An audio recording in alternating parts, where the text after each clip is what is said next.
You remember then, boo? No. The same thing happened in Algeria, in Africa. They didn't have anything but a rifle. The French had all these highly mechanized instruments of warfare, but they put some guerrilla action on. Hello and welcome to Guerrilla History, the podcast that acts as a reconnaissance report of global proletarian history and aims to use the lessons of history to analyze the present. I'm your host, Henry Hakamaki, joined by my co-hosts, Professor Adnan Husain, historian and director of the School of Religion at Queen's University in Ontario, Canada. Hello, Adnan. How are you doing today? I'm great. Great to be with you, Henry. It's always nice to see you as well. And Breht O'Shea, host of Revolutionary Left Radio and co-host of the Red Menace podcast. Hello, Breht. How are you doing? Hello, I'm doing great. Yeah, today we've got a great interview coming up with somebody who we're all quite familiar with at this point, but will be making his debut on Guerrilla History, Professor Alexander Aviña. Dr. Aviña is a historian at Arizona State University and is the author of the book Spectres of Revolution, Peasant Guerrillas in the Cold War Mexican Countryside from Oxford University Press in 2014. Our topic is going to be Latin America and the Cold War. And if that seems broad to you, listeners, it's because it is broad. We're going to be taking very much the same track with this episode as we did with our Introduction to African Resistance and Revolutions episode, where it's going to be a survey of the region as a whole and the time period as a whole, so that we can use it as a reference point to getting into individual movements and individual resistance leaders, perhaps, in the future. So something that we can call back on to kind of give us a historical grounding, and that way we can really understand the context of these individual instances in a more regional context. So, guys, what are you looking to get out of this conversation with Dr. Aviña, who, you know, Breht, you've had him on Revolutionary Left Radio several times, and listeners, if you haven't listened to those episodes before, go back. They're absolutely fantastic. I've had him as a guest on the David Feldman Show, which I co-host a segment on several times as well. But Breht, why don't we start with you? What are you looking forward to getting out of this conversation with Alex Aviña? Yeah, I mean, first and foremost, you know, Alex is just a wonderful historian. He's affable. He's a fountain of wisdom that he can just pull from his own mind at any time. You can ask him any question and he can speak eloquently and at length on that subject. And so just to have somebody of that caliber on our show or Rev Left or, you know, David Feldman Show, anything else like that is always an honor and a pleasure. And so I'm excited to share Alex with the Guerrilla History audience. But then the other thing is, I really like what we're doing, which is taking this international approach, which everybody, you know, if you're a listener, you know that we take that approach. We are internationalists. But then doing these broad surveys, almost, you know, continent-based, sometimes, you know, time history-based, like this epoch of history, or like, you know, today we're talking about the Cold War. And then, you know, do a Passover. And that gives everybody a good foundation to root themselves in for further deep dives. And, you know, Alex couldn't be better at that because his knowledge is so multifaceted. He can talk just as eloquently about Chile as he can about Cuba, as he can about, I mean, I had him on to talk about the Haitian Revolution. And so I'm excited to do that. And I'm excited to lay these groundworks for further investigations down the line. I think it's a really great way to explore history just generally. Adnan, what do you have to look forward to in this episode?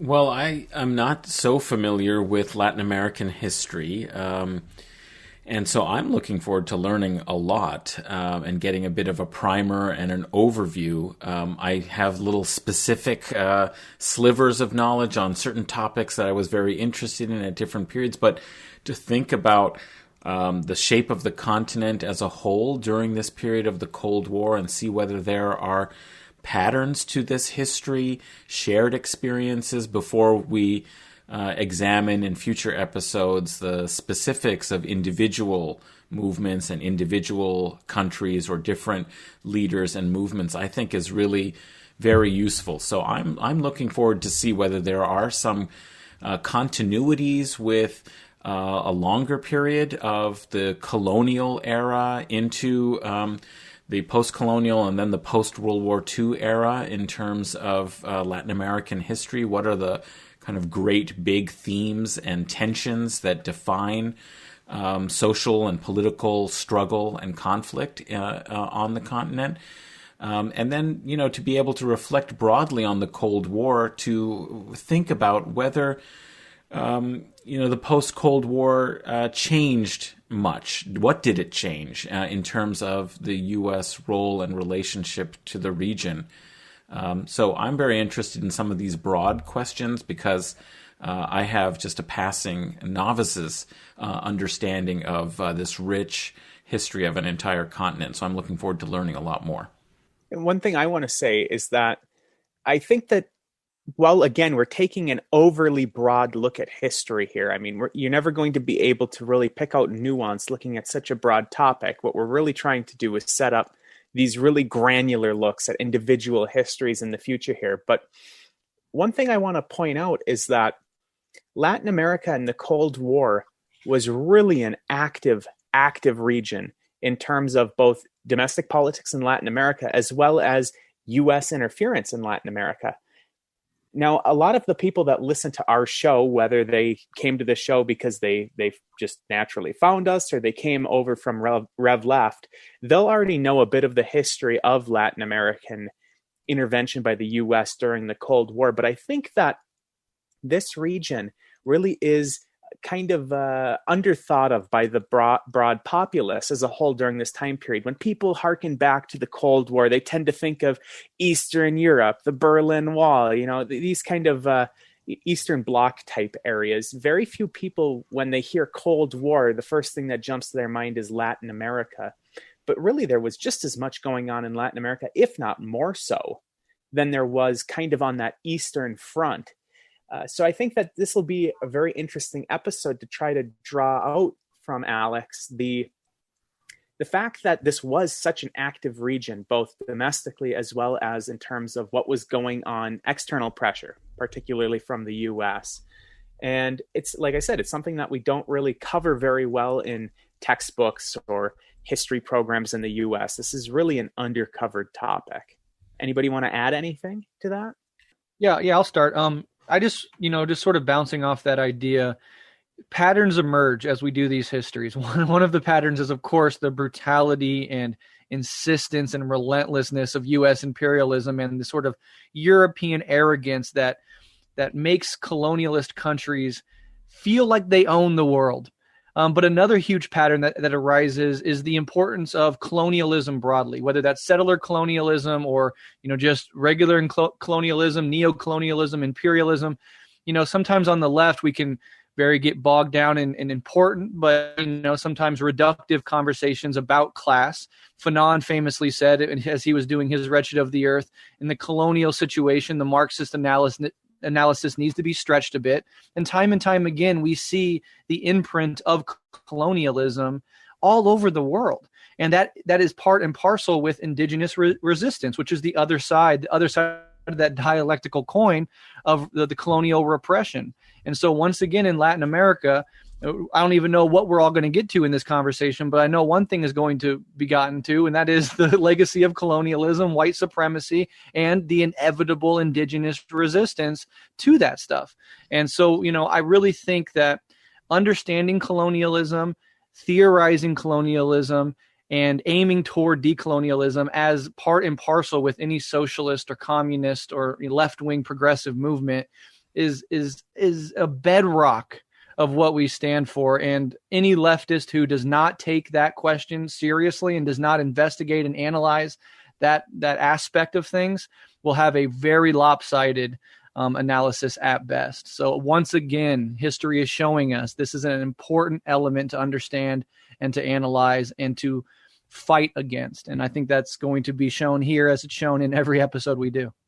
Yeah, and speaking of patterns, if I may jump in, we said that this is a very active region during the Cold War. Well, I have a list of U.S. interventions in the region from the Latin American historian John Coatsworth, who was at University of Chicago, then Harvard, and then was the provost at Columbia. And this really is something that he is well vetted in. He has a list of U.S. interventions, and I'm just going to read through the list very quickly of the ones that took place during the Cold War, and you'll see how many there are. And a lot of these, they really did have the same sorts of patterns. But There was direct interventions in the Dominican Republic twice during the Cold War, Grenada, Guatemala, Haiti right at the tail end of the Cold War, Nicaragua, Panama, and there was indirect intervention. So those are the ones where the U.S. was basically assisting local actors as the front line of that intervention within the country, rather than sending in the CIA or the Marines or something like that as being the front line. But there was indirect interventions in Bolivia twice during the Cold War, Brazil, Chile twice during the Cold War, Dominican Republic, El Salvador 3 times during the Cold War, Guatemala 3 times, Guyana, Honduras, Nicaragua again, and Panama twice.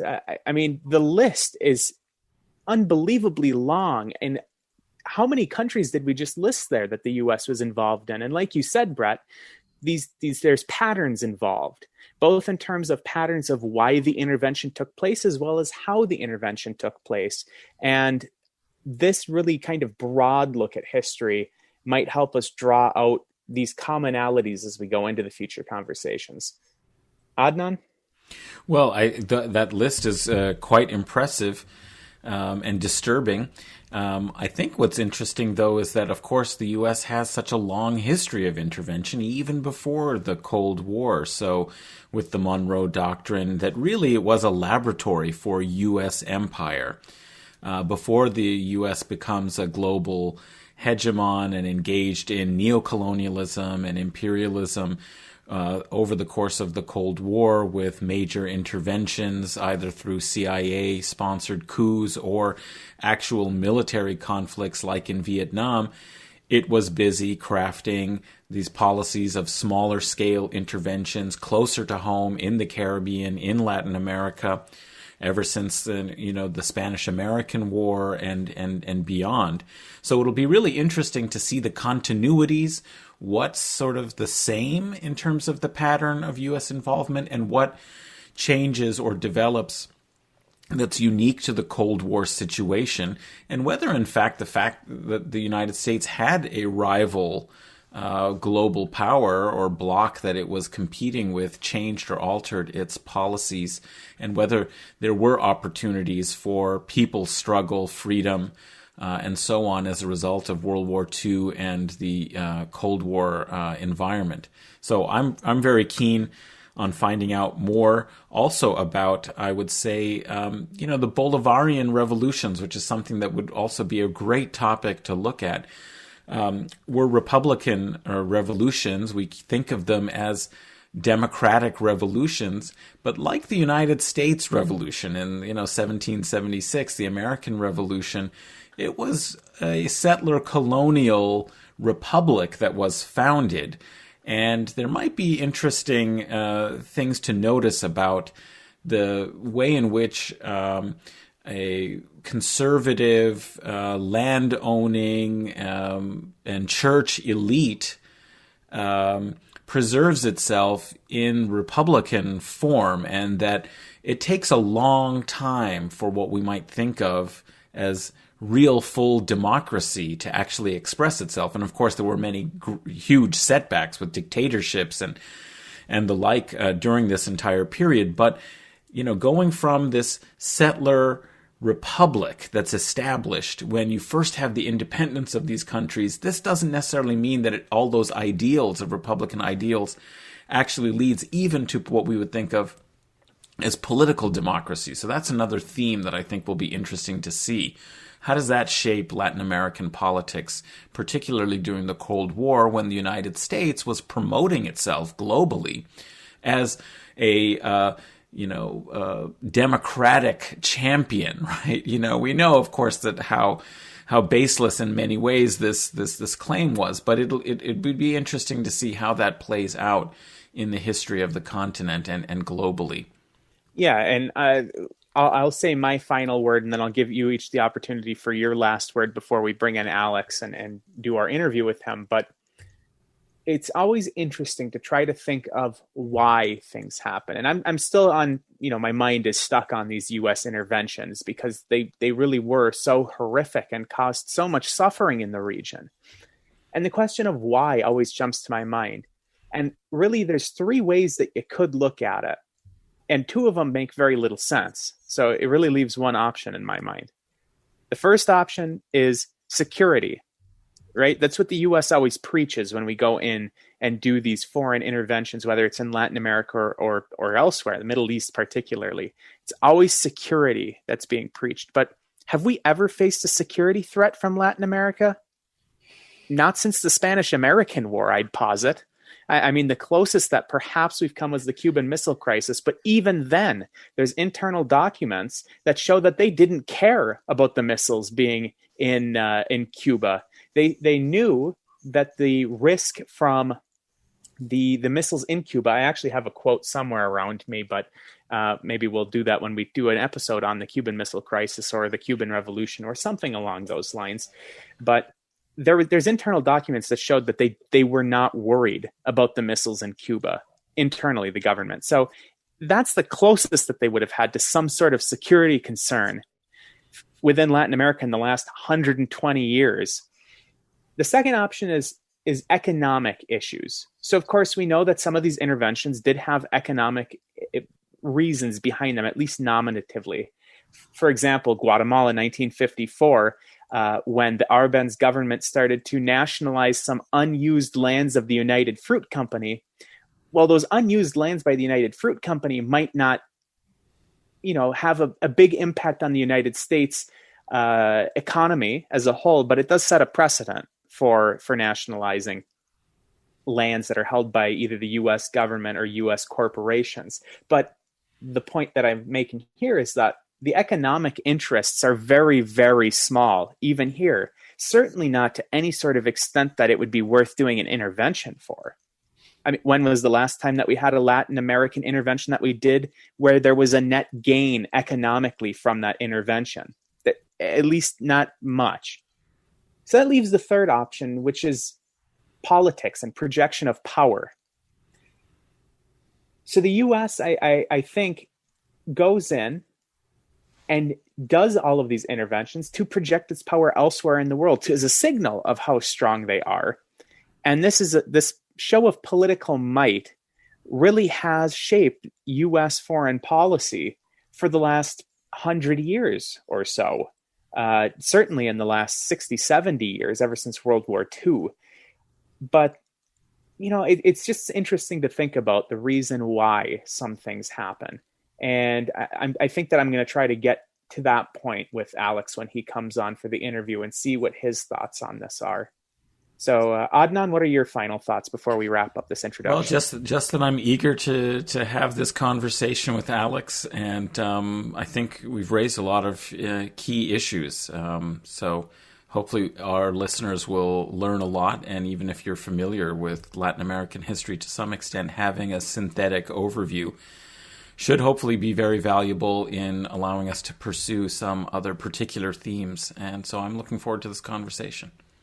Yeah, I mean, as for my final thoughts, it's basically echoing all the sentiments. Henry, you made a really great point, and I think when it comes to using the language of security threat, it's just the selling of it to the general population here at home.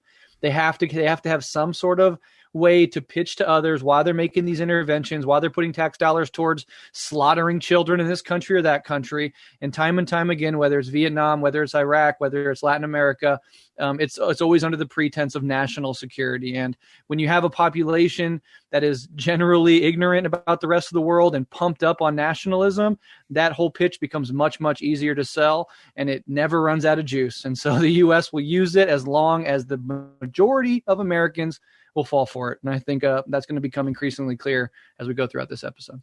And that's why we have to educate people about history. So that's Exactly. The purpose of this podcast, is to disabuse people of the impressions that allow them to be manipulated and exploited politically in just that fashion.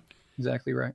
I couldn't agree more with both of you. So listeners, that's your call to send this episode around to friends and comrades to help educate them on this topic. Whether or not they're on the left, I think that this conversation will be very beneficial for most people who don't really have a good idea of what was going on in the region at the time.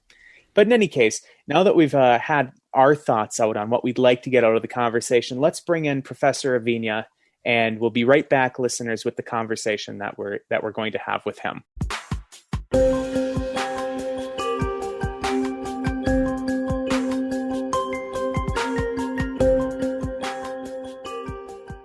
Welcome back to Guerrilla History. We're now joined by our guest, Professor Alexander Aviña, historian at Arizona State University and author of Spectres of Revolution. Hello, Alex. How are you doing today?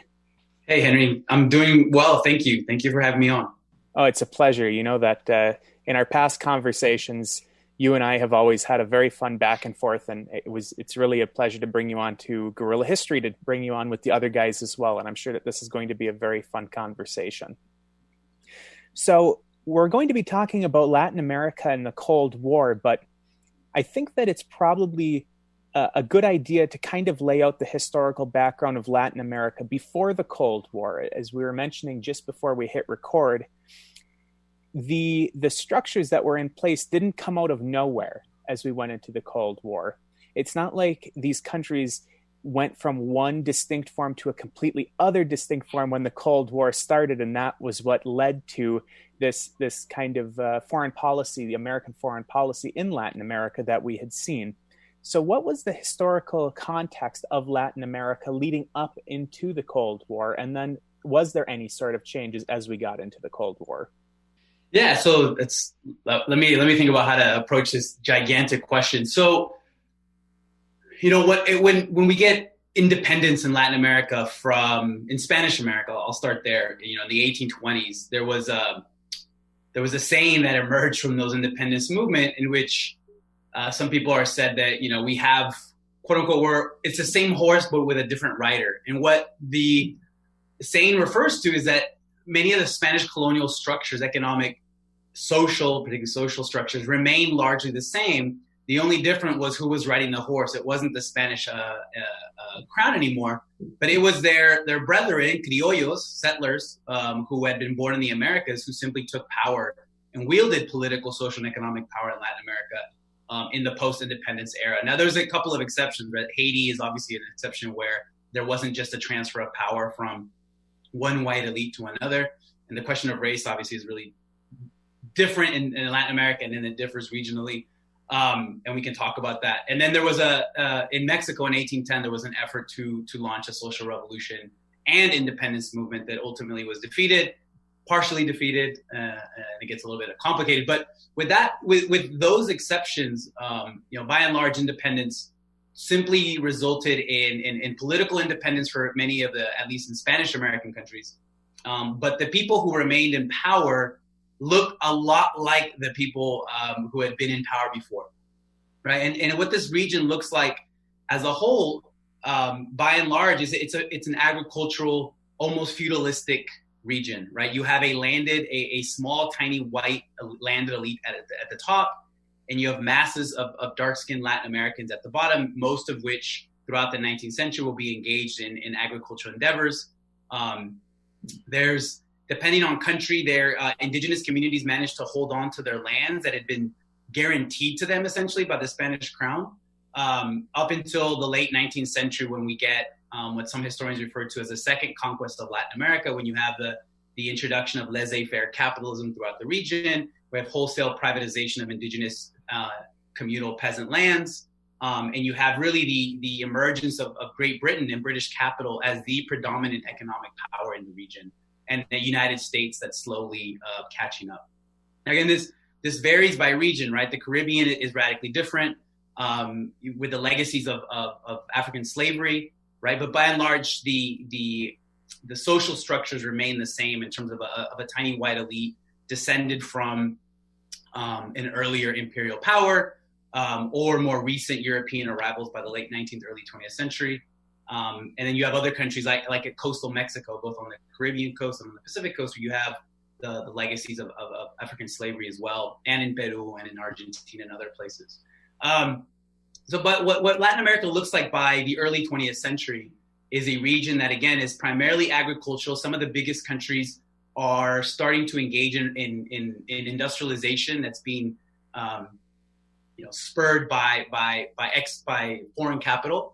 And the introduction of foreign capital into the region tends to produce these export-oriented economies in Latin America, where they provide cheap labor and natural resources, and they also provide open markets for expensive manufactured goods coming from the global north.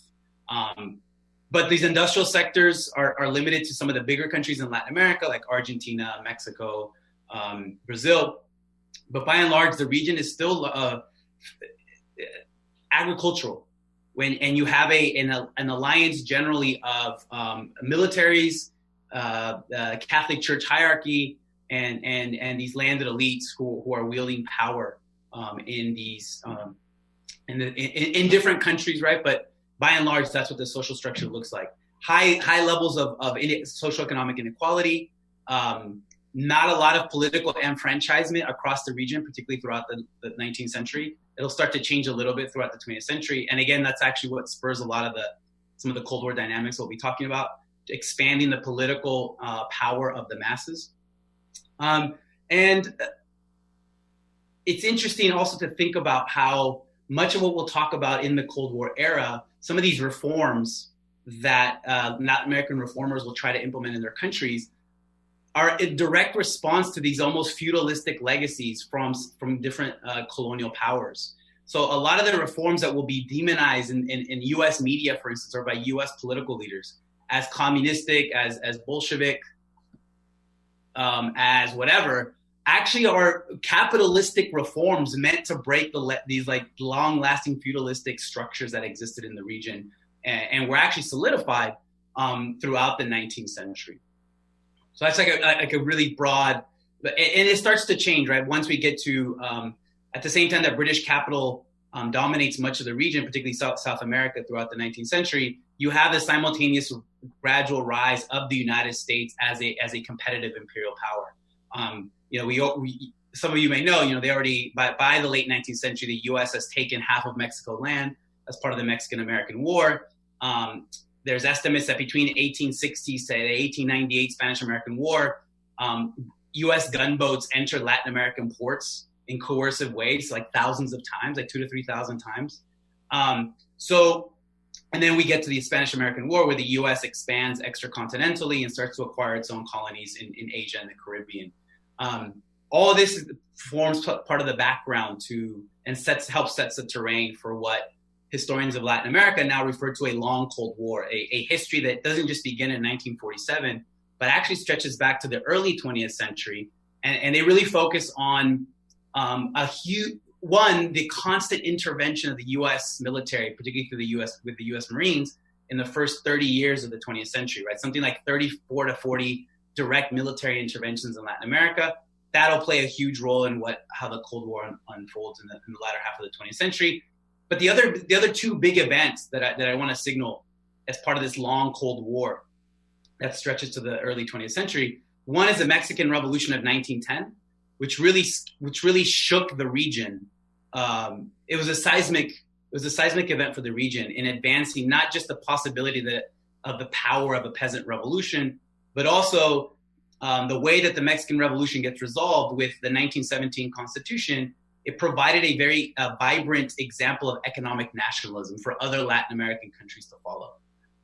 So that's one. And then a couple of years later, a man who was actually in post-revolutionary Mexico, hanging out with anarcho-syndicalist oil workers, Augusto César Sandino, this Nicaraguan, he gets these ideas from the Mexican Revolution. He's hanging out with these radical oil workers. He will go back to his native Nicaragua, and he, in the late 1920s, will lead this liberation effort to try to free Nicaragua from the occupation of the U.S. Marines. And Sandino's movement is like a second seismic event in Latin America in that it shows the power of political nationalism. So you have the economic nationalism represented by the 1910 Mexican Revolution, and then you have the political nationalism represented by Sandino's quote unquote crazy little army, as a Chilean journalist and writer referred to it as.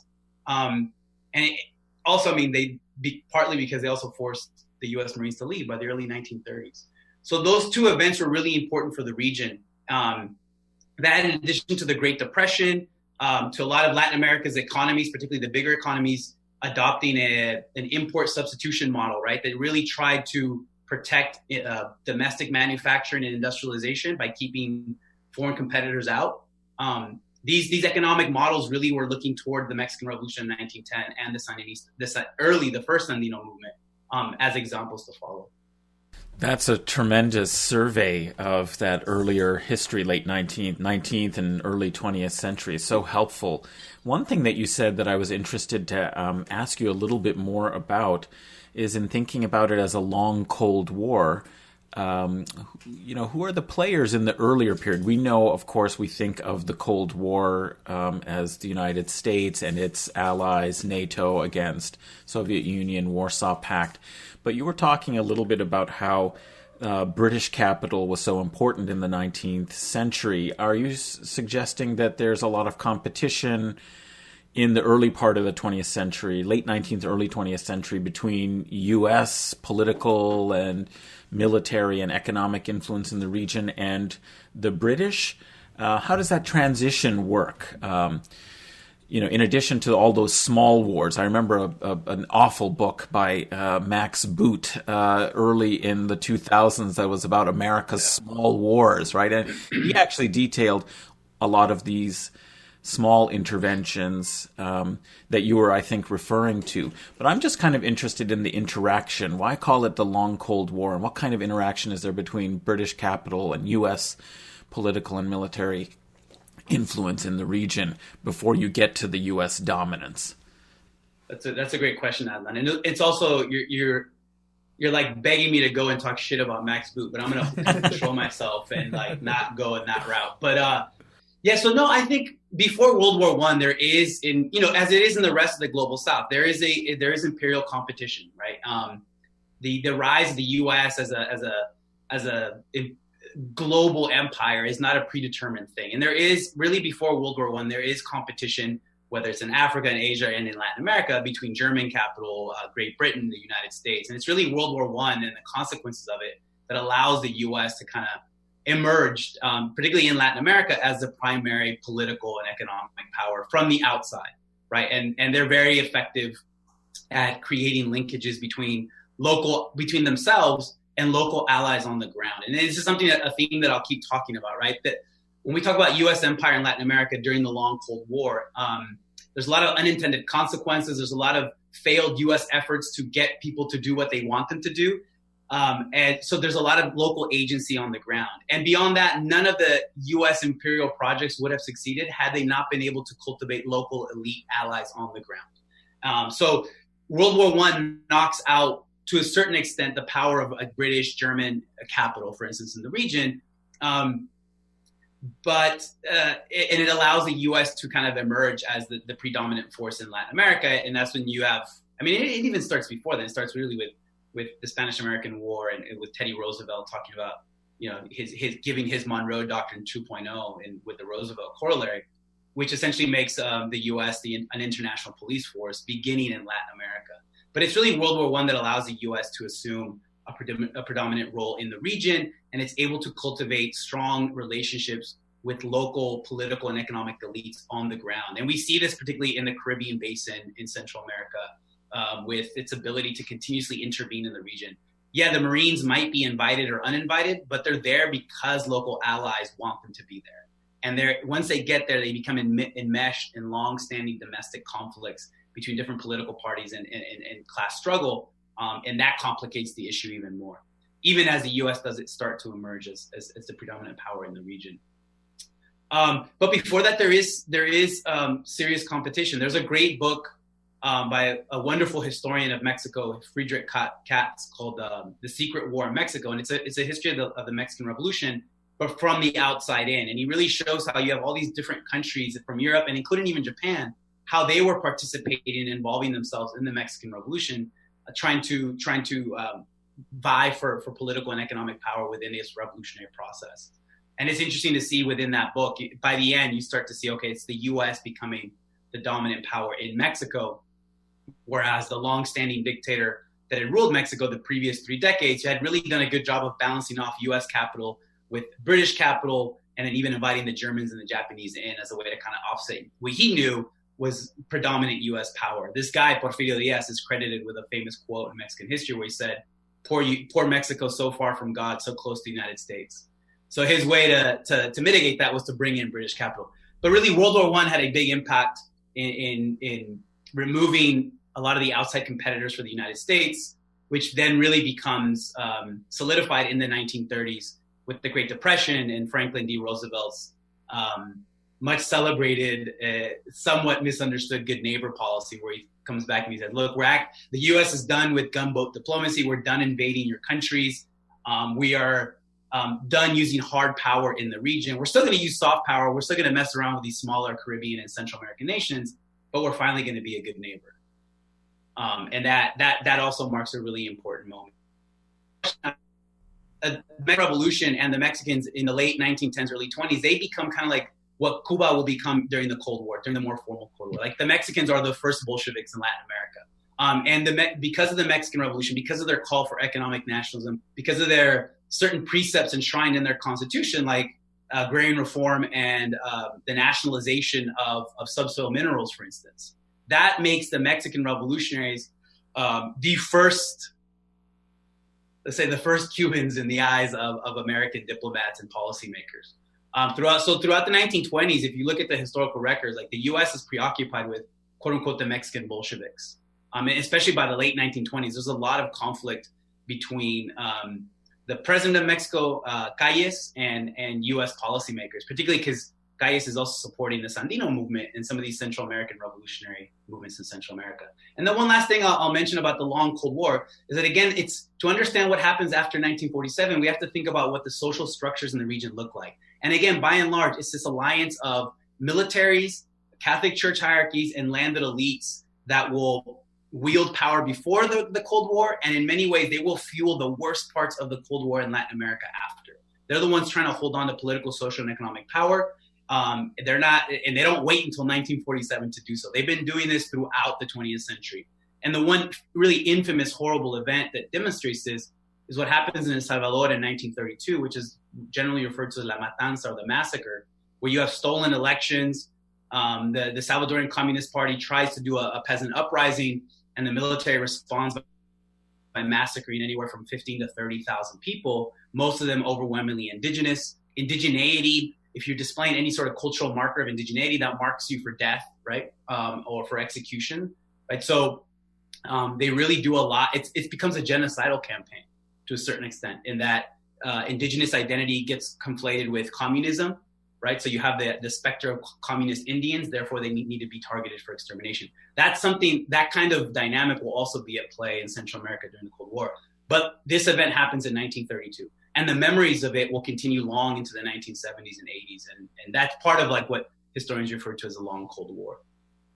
Great. I'm going to make a little bit of a statement with a kind of a broad question. And I know Breht is going to have a much more incisive follow-up to mine. So I'll make my statement, and then Breht, you feel free to just jump in whenever. I was going through some of the works of the Latin American historian John Coatsworth, and I found some interesting sections. So I'm going to try to transition us into the Cold War. So if we take this broader look of history, this is from his I guess you could call it essay called Liberalism and Big Sticks. He writes, between 1898 and 1994, the U.S. government managed to secure the overthrow of 41 governments among our sister republics in Latin America, an average of one successful intervention every 28 months for an entire century. Direct intervention involving the use of U.S. military forces, intelligence agents, or local citizens employed by U.S. government agencies occurred in 17 of the 41 cases. In another 24 cases, the U.S. government intervention was indirect. That is to say that local actors with U.S. support were the main actors within those conflicts. But if we look more specifically at the Cold War, this is from his piece, The Cold War in Central America, 1975 to 1991, in the Cambridge History of the Cold War, he writes, between the onset of the global Cold War in 1948 and its conclusion in 1990, the U.S. government secured the overthrow of at least 24 governments in Latin America, 4 by direct use of U.S. military forces, 3 by means of CIA-managed revolts or assassination, and 17 by encouraging local military and political forces to intervene without direct U.S. participation, usually through military coups d'états. So we see that during the Cold War, there was really a ramp up in the amount of U.S. interventions, either direct or indirect, in Latin America. And when you go through the literature of what the U.S. was saying in regards to these interventions, the overriding theme was always security. Whether it was before the Cold War or during the Cold War, security was always preached. But there really was never any sort of security issue in any of these conflicts. you know? So I guess my kind of broad question, and Breht, feel free to follow up, is they're using security as kind of a smokescreen to hide what their real ambitions were. And of course, we all have our suspicions of what their real ambitions were. But as a historian of Latin American history, why has there been so many interventions in Latin America? And why did they really ramp up during the Cold War? That's a great question. I'm glad you cited Coatsworth. He's one of the giants, at least, especially in my field of Mexican history. Okay, so the way, I mean, I wish I had like a pithy answer to your question, but let me start that. What are the consistent things that I see about U.S. intervention in Latin America from the late 19th century to today? Is that there's always been an idea from U.S. policymakers and political elites that the region is simply incapable of self-governance. And there's all sorts of racialized explanations for it. So like sometimes these explanations are very direct. Like during the Cold War, you look at some of these declassified documents, and there's things about Latin hot-bloodedness and the Latin fiery character, prevents these people from having stable governance, right?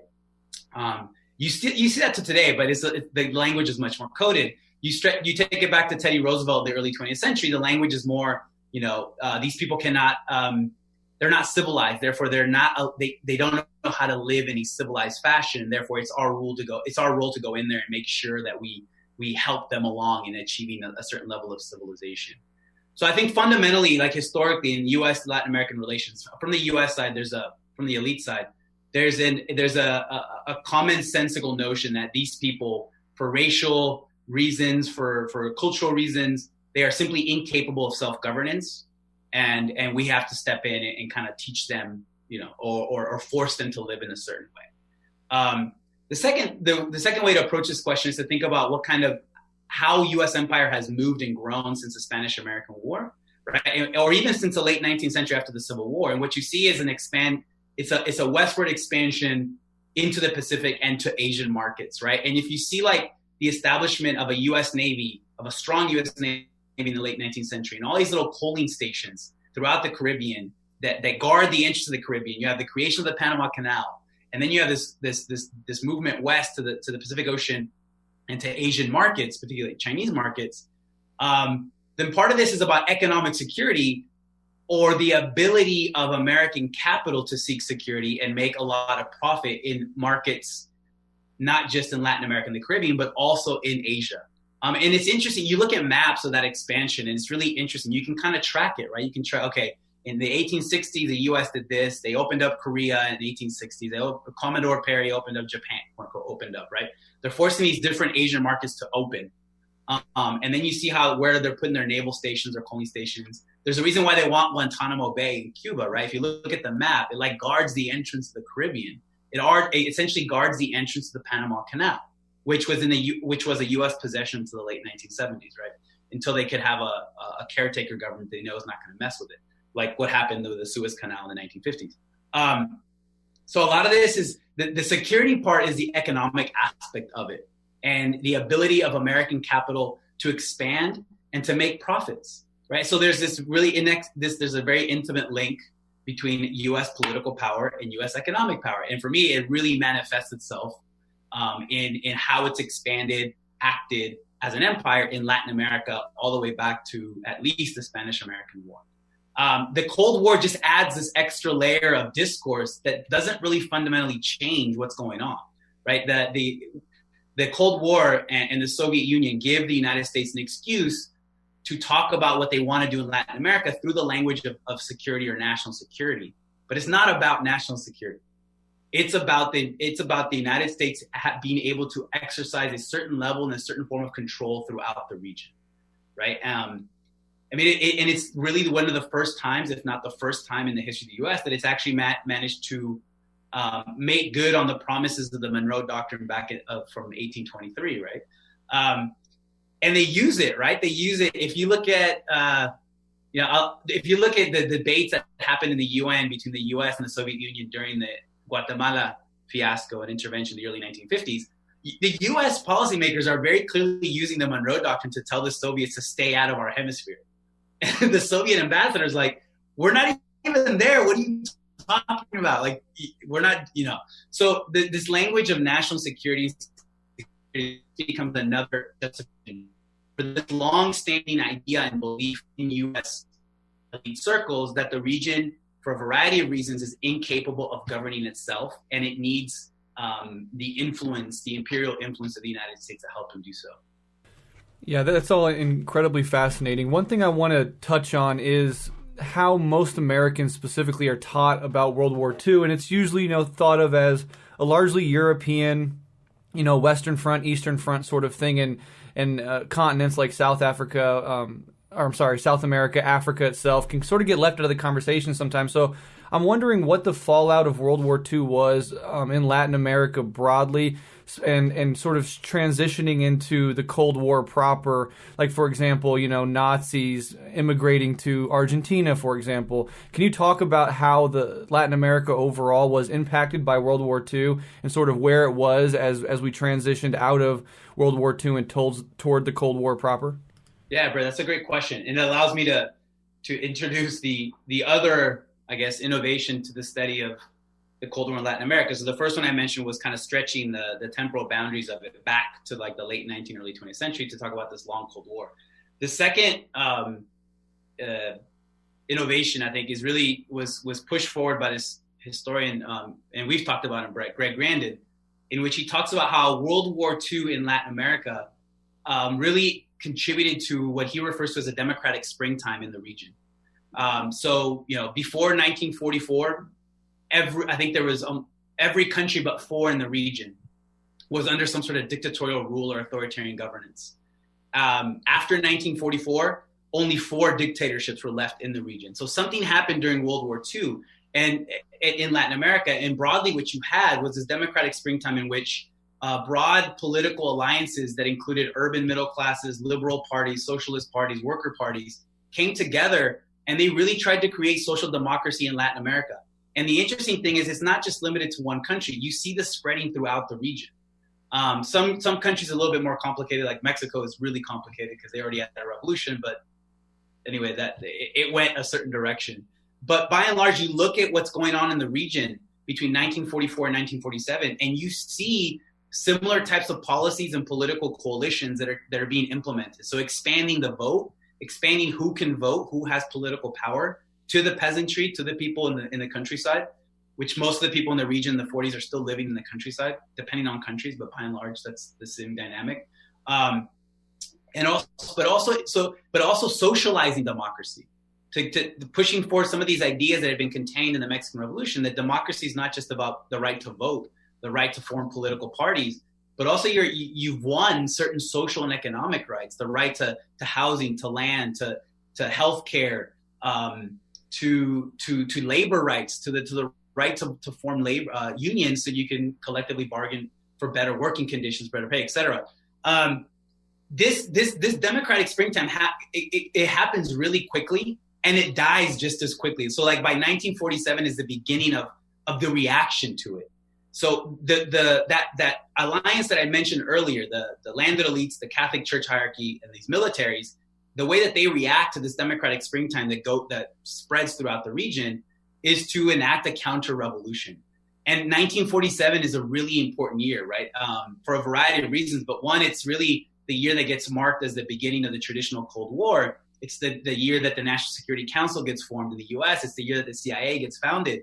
But that year really marks the beginning of a broader continental counter-revolution against that earlier democratic springtime, that really what they were just trying to do is to create a social democracy throughout the region. In many ways, they were trying to do what FDR had done with the New Deal, right? That FDR and his New Deal actually was really popular in Latin America, and it did a lot to erase the earlier bad memories of the bad American of the early 20th century. There's a famous anecdote of Fidel Castro as a little kid writing a letter to FDR, congratulating him on the New Deal and asking him to send him a $10 bill. So there's this moment in Latin America where the American ideals enshrined in a document like the Declaration of Independence, which could be read as a radical document and was so by a variety of global South revolutionary leaders, including Ho Chi Minh. matched up with the New Deal, and it was inspirational. But that effort to create a social democracy, to break away from feudalistic colonial structures and to move into something that was modern, but as defined as modern by Latin Americans themselves, was started to be brutally rolled back in 1947.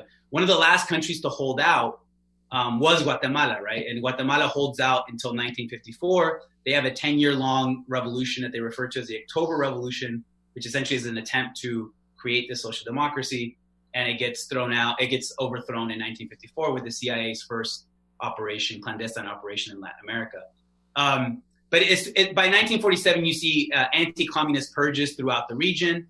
Anti-communists who are in labor unions from Mexico to Chile are attacked. They're kicked out of unions.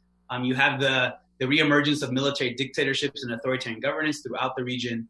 And this really culminates with Guatemala and the overthrow of Jacobo Arbenz in 1954, which is now seen as really the first shot of the Cold War in Latin America. It's not Cuba, it's not the Bay of Pigs, but it stretches back to the early 50s. And the overthrow of Arbenz represents the defeat of this largely peaceful Latin American effort to create social democracy in their own home countries. That's fascinating. I really love that connection, that Fidel story about admiring FDR's transformation of U.S. economy. That's brilliant. It does remind me, I think there was an essay by Fanon who mentioned in one of his essays in El Mujahid, I think, so not collected in Wretched of the Earth or Black Skins, White Masks, mentions about how revolutionary the experience of World War II was and how you could not put the genie back in the bottle. The anti-fascism, the fact that all of these capitalist governments themselves had to shift towards social democracy in response. So it's a very interesting question about why the counter-revolution was so quick and so effective. Both in the United States, you might say, kind of clamping down on the New Deal and Truman making a turn very much towards the conservative establishment and so on. But in the region, how did it proceed so quickly in undermining all of these popular revolutionary kinds of movements that seem to have emerged as a result of these enormous transformations of World War II? That's a great question. Yeah, I think World War II I love the Fanon example, right? And we can even talk about the impact of World War II on really as the beginning of the modern civil rights movement in the U.S. as well, right? With absolutely someone like Medgar Evers, right? A generation of veterans who then went home and really fought for the civil rights movement in a variety of different ways. That's a difficult question to answer. I think it's difficult because each country has its own different political dynamic. But by and large, what happens is they know that the local elites who are leading the counter-revolution know that they have the support of the United States. So you have local dynamics, local political and economic conflicts. And some of these local elites feel like because of the beginning of the Cold War, because of the Truman Doctrine, because of the National Security Act, because of the creation of the Soviet Union, the imagination of the Soviet Union as an empire built for global domination, right? If you read Kennan's famous Long Telegram. And then the subsequent Truman Doctrine of we're going to contain Soviet expansion. I think some of these local elites felt like they had license to do what they wanted to do because they were losing political clout. They were losing economic clout, right? And the thing is, this is I think characteristic of oligarchic elites anywhere, I think, right? Like the irony here is that some of these reforms are capitalist reforms. They're meant to increase productivity, especially like agrarian reform. Right. So in Guatemala, that's one of the big things that the historians tend to focus on. Right. Jacobo Arbenz passes agrarian reform, but it's a very timid, capitalistic form of agrarian reform that is meant to break up feudalistic estates, give the land to small farmers who will then be more productive. Right. There was an agrarian reform program very similar to what MacArthur implemented in Japan after World War II. The World Bank and the IMF liked Jacobo Arbenz's agrarian reform program, because it would unleash capitalist productivity. These elites didn't use their land for economic productivity per se. they used it for prestige, right? They use it for social status. So in a certain way, this could have been effective for them. It would have been more beneficial for them, like materially. But they pushed back quite brutally, right? And I think one of the reasons is that anti-communism becomes a wedge that they're able to drive as a wedge in some of these political coalitions. Right? So more liberal reformist parties are forced to choose, right? They don't want to be tagged as communists, so they'll start to break away from some of these broad coalitions. Even within certain social classes that led the effort to socially democratize Latin America, there's cleavages. So within the middle classes, urban middle classes, they're forced to choose and take sides. And there's already like a strong anti-communism that exists within some of these segments of the urban middle classes, right? So the Cold War really plays on that. And really these, as any sort of social conflict, right? These efforts to socially democratize Latin America led to polarization and conflict. And some of these folks that were part of this effort were not willing to engage in this type of conflict and polarization. So I think what the counter-revolution managed to do is they were overwhelmingly violent. They were unafraid to use violence, and they faced an enemy that became divided and were able to be divided quite easily within this broader rubric of the Cold War and anti-communism. And then these local elites knew that they had a willing partner and supporter in the form of the United States, particularly throughout the 1950s. I think that leads well into what I wanted to ask, and this is one of the main questions I had even going into this conversation. I think a lot of people understand, yes, this was a tumultuous time. Yes, we had counter-revolution. Yes, there's CIA messing around in Latin American countries all over the continent. But sometimes it can get too abstract. And so one thing I always like to do is focus on the human cost of this, U.S. imperialism as well as the counter-revolution at home, and just trying to drive home that this cashes out in bloodshed on the level of individual human beings and families and communities being utterly destroyed. And it's a hard conversation to have because it is so tragic in so many ways, but I was hoping that you could talk a little bit about some specific atrocities during this entire sort of post-World War II, Cold War period in Latin America to really drive home that human cost of this sort of imperialism and this sort of counter-revolution. Yeah, that's a great point. No, yeah, in my classes on the Cold War in Latin America, when we get to the 80s, I go into great detail with some of the more infamous massacres that happened in Central America, like El Mozote or the Dos R's massacre that happened in Guatemala, as a way to do exactly what you just mentioned, Breht, to get beyond the abstract and to really reveal the human suffering. And I go into great detail, and I've had students cry, right? Because the story of El Mozote is awful, right? Like it has stories of babies being grabbed by their feet by these military soldiers and then having their heads smashed against rocks or being thrown up in the air and being impaled by bayonets, right? Like horrific stories of violence. I mean, the Cold War in Latin America, there's hundreds of thousands of people who were killed, hundreds of thousands of people who were tortured, and millions who never forgot the traumas of this period. And depending on countries, the Cold War really hasn't ended. Right? We can think about how the Cold War in certain ways continues to manifest itself in Central America, in a place like Colombia, another place that had hundreds of thousands of dead in the late 40s and early 50s.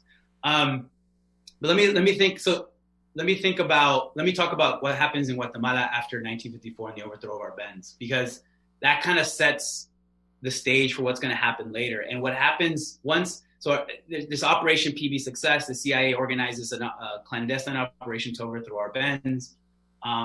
It was more than anything a psyop, right? Like it was meant to separate the Guatemalan military from Jacobo Arbenz, who had been a colonel in the Guatemalan military.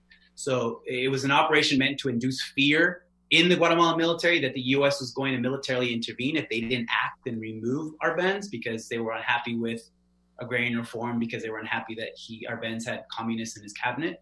But they also did things like, fly over Guatemala City in planes and drop leaflets, right? So it was, and to scare the Guatemalan population.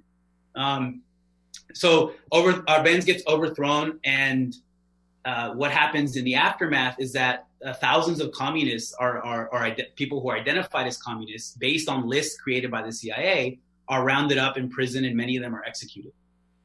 So And then communism, the identity, the political identity of a communist becomes then tagged to a variety of different occupations and identities as well. So if you're a student, a university student in Central America, in Guatemala, and this is going to go throughout the span of the Cold War, you could be considered a communist just by the virtue of the fact that you were a university student. If you're a labor leader, obviously you're going to be done. Like, they're going to take you out, right? So the CIA operating in the background, trying to push things indirectly, cheaply. Like, one of the things that the Operation PB Success guys would say is that, like, we managed to overthrow government and it wasn't that expensive and we didn't have to actually use that many resources. We can do this again. And they tried it again and they got their asses kicked in Cuba with the Bay of Pigs invasion. But the fact that they're preparing lists of people that they deem to be communists and therefore marked for extermination and handing it over to the Guatemalan military that takes over, right? That's going to be something that characterizes the type of violence that we see in Latin America throughout the rest of the Cold War. You look at some of the declassified documents of what the CIA was doing even before the overthrow of Arbenz. They put together this manual of assassination. They're trying to teach people how to assassinate political figures. And it's really like this one document that I use in my classes, right? It's really interesting because you get a little bit of insight into how the CIA views the world. And it prefaces its methods of assassination with the statement that says, assassination is not for the morally squeamish. So those who have some sort of morals should not engage in assassination, right? So it's like, they know what they're doing. They know that what they're doing is awful, right? But what justifies it, right? What justifies this level of violence? Well, the Soviet Union is bent on expansion. We cannot allow any sort of reformist movement in Latin America to take hold, because any form of reformist movement during the Cold War period that is not directed by the US is going to be tagged as communist, and therefore it's going to be tagged for subversion and overthrow and violent counter-revolution. So the thing with Guatemala, though, is that this counter-revolution against the effort to socially democratize the region produces a radicalization throughout the region, right? And the famous example here is Che Guevara, who was actually in Guatemala during the overthrow of Arbenz. He barely manages to escape with his life, gets into the Argentine embassy, makes his way to Mexico. And, who does he meet in Mexico in 1955, 1956? Well, the Castro brothers, who had just been exiled there by the dictator Fulgencio Batista. One of the ways that Che and Fidel would mock the United States after the Bay of Pigs is by saying, we are not Guatemala, we're going to defend ourselves. That's directly connected to Che's experience in Guatemala and the violence that he witnessed in 1954. Like, it really convinced him that peaceful reformist efforts in Latin America would not succeed because of the United States. Therefore, revolution was the only way forward.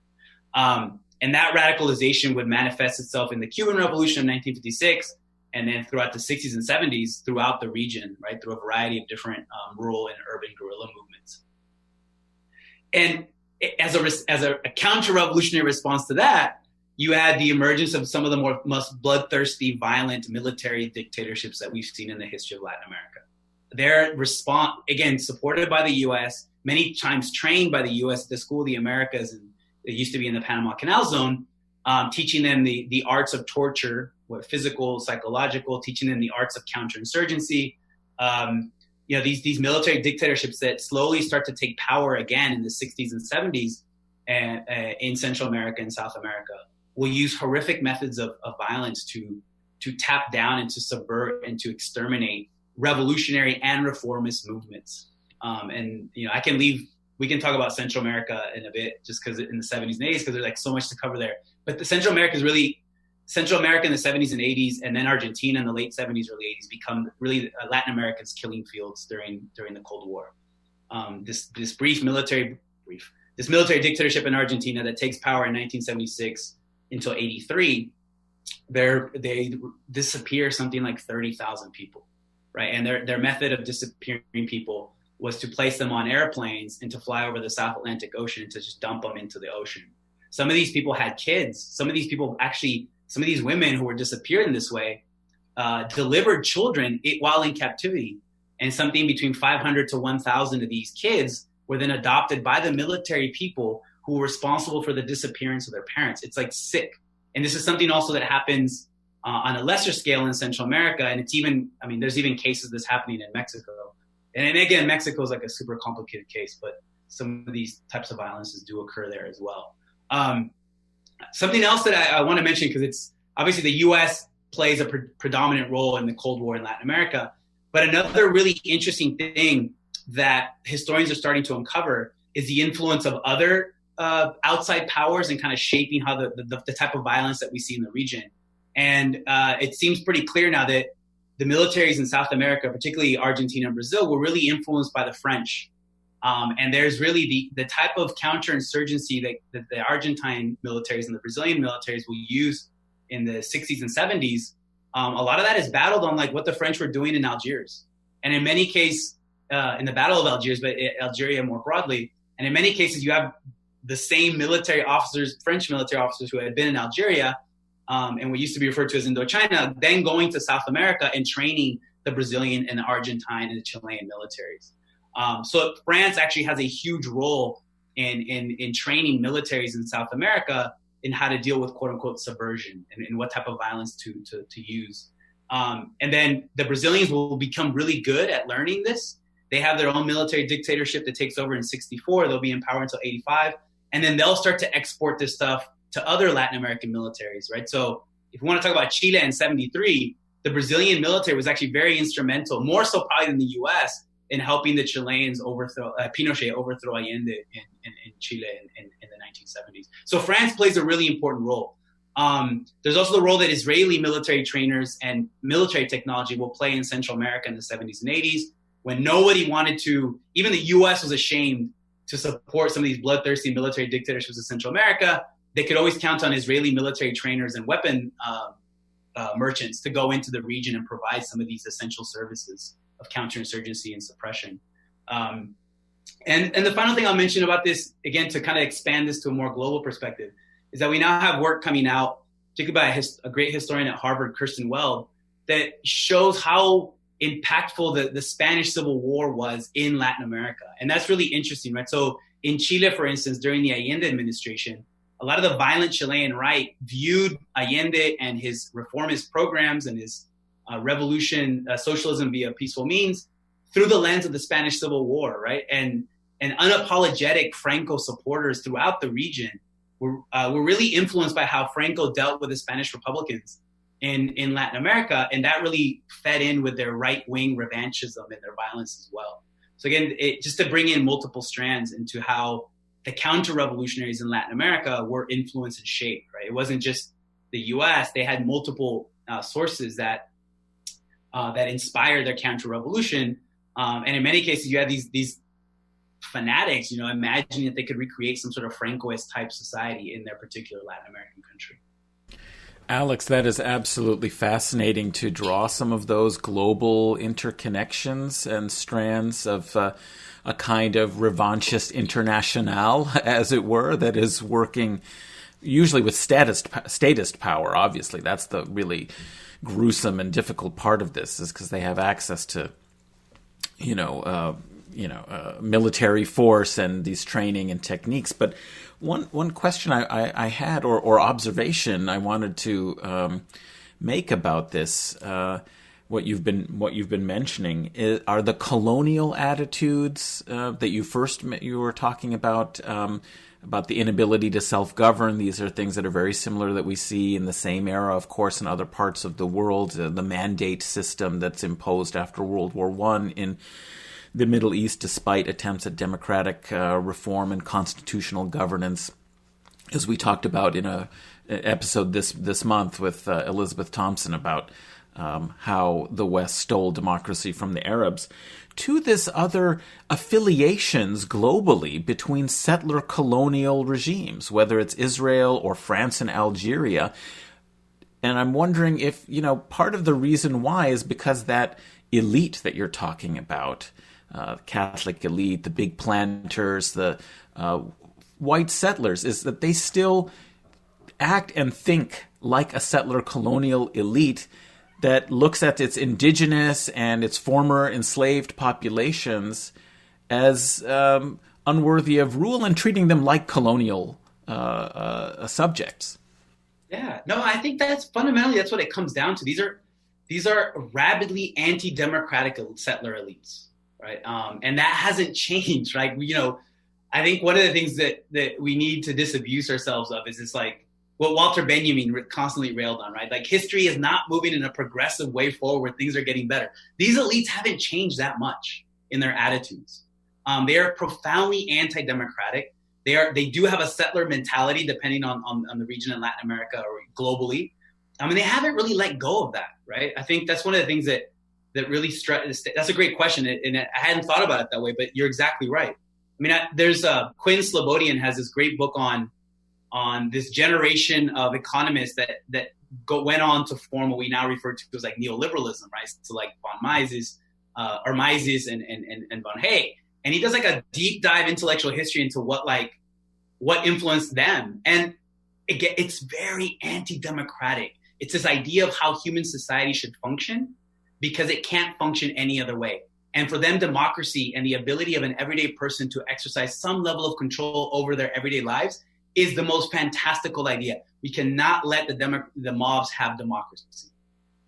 That's simply, I think, in a simple way, that's what defines kind of the thinking and the actions of these Latin American elites during the Cold War, many of whom, if not most or all, are settler, like descendants of settlers, right? And they haven't gotten rid of those colonial vestiges of that fundamentally conceptualize the masses in their countries as racially and culturally incapable of being democratic. Therefore, we have to treat them in an undemocratic way. The final dictator of Nicaragua, Tachito Somoza, he has a famous quote from the late 60s where he's like, some American journalist was asking him, why are literacy rates in your country of Nicaragua so low? And he's like, well, I don't want citizens, I want oxen.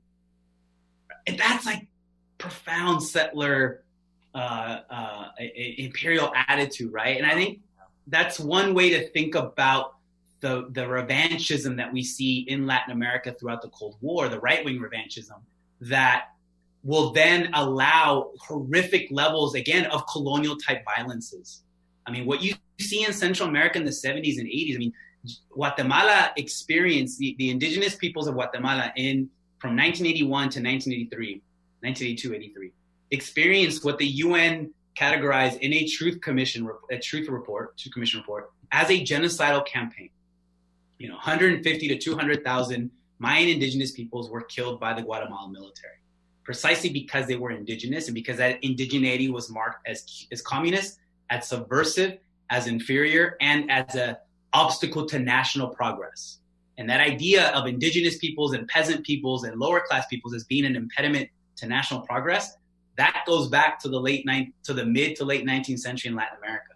And those attitudes within elites do not go away. The only thing, I think, the more I teach and think about Latin American history, the more I'm convinced that the only thing that disrupts those type of attitudes are these different revolutions that emerge in 20th century Latin America. As imperfect as they are, as the issues that they had, the only thing that disrupts and puts a little bit of fear into these settler elites are revolutionary processes in which the workers, the peasants, the masses, women, people identified as not fulfilling some sort of like prototypical civic identity, when they take a little bit of power, whether it's violent or not. I mean, that's when you see momentary disruptions of these profoundly undemocratic ideals. So, Alex, I want to call back to something that you had mentioned earlier and kind of follow up with it. So you mentioned that a lot of these interventions take place perhaps because they're cheap to do. And that harkens back to something in the same paper from Coatsworth that I had mentioned earlier, Liberalism and Big Sticks. He writes, I'll just pick a couple of sections out of here. Supply side logic, for example, would suggest that interventions will occur more often where they do not cost much, either directly in terms of decision makers' time and resources or in terms of damage to significant interests. Skipping forward a bit. The classic case of a cheap intervention was the invasion of Grenada in 1983. Skipping forward a little bit more. On the demand side, two factors seem to have been crucial in tipping decision makers towards global intervention: global strategy and domestic politics. The United States moved rapidly to project its power into regions of the earth on the periphery of the communist states where it had never had a presence before. To project power into the strategically important regions of the planet, the U.S. had to demonstrate that it possessed the capacity and will to intervene in Latin America where no significant strategic or economic interests were threatened. This meant that the United States could not afford to tolerate governments that failed to conform to U.S. policy preferences, even when the consequences of their deviations affected no significant U.S. interests. Meanwhile, we have many historians, including people like Greg Grandin, talking about how the second side of the equation, using Latin America as basically a playground to signal abroad or to influence other areas of the world that maybe it would be more expensive to intervene in. And one of the examples that Greg Grandin uses is the overthrow of Allende, the coup against Allende, as a way of preventing the communists from taking charge in Italy. Because, as Grandin points out, he says something along the lines of, well, the bigger threat than Allende actually being in power is Allende leaving power peacefully. Because if Allende left power peacefully, it would signal to other places in the world that, hey, you have these kind of lefty governments that are in place. And if they're able to take place within a democratic system where, you know, they get elected, they come in, they either lose an election or they run out of term limits and they go out. That's a very worrying precedent for people in Italy, where the Communist Party was very strong at that period of time, to say, hey, you know, we don't really necessarily have to worry about if the communists come in power that we're instantly going to have some undemocratic regime, because that's inherent to communism. There would already be a historical precedent in Chile that would say, hey, you know, the communists come in or the left-wing party comes in and they're able to operate within the confines of a democratic system.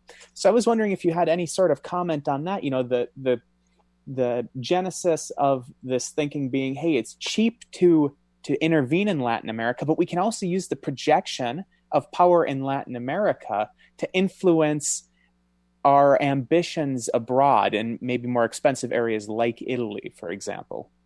Yeah, no, those are great points. No, I by and large agree with that level of analysis, right? I think because it's so ingrained. I mean, I think John Kerry was one of the last political leaders that I remember saying something like this, but it's so ingrained in the U.S.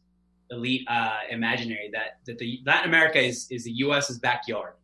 And if you can't accomplish something in the U.S. backyard, then you're really not fit to be a global superpower hegemon, whatever other term you want to use to conceal the fact that the U.S. is an empire, right? So I mean, and that idea has been it's been there for, I mean, since the Mexican-American War to a certain extent.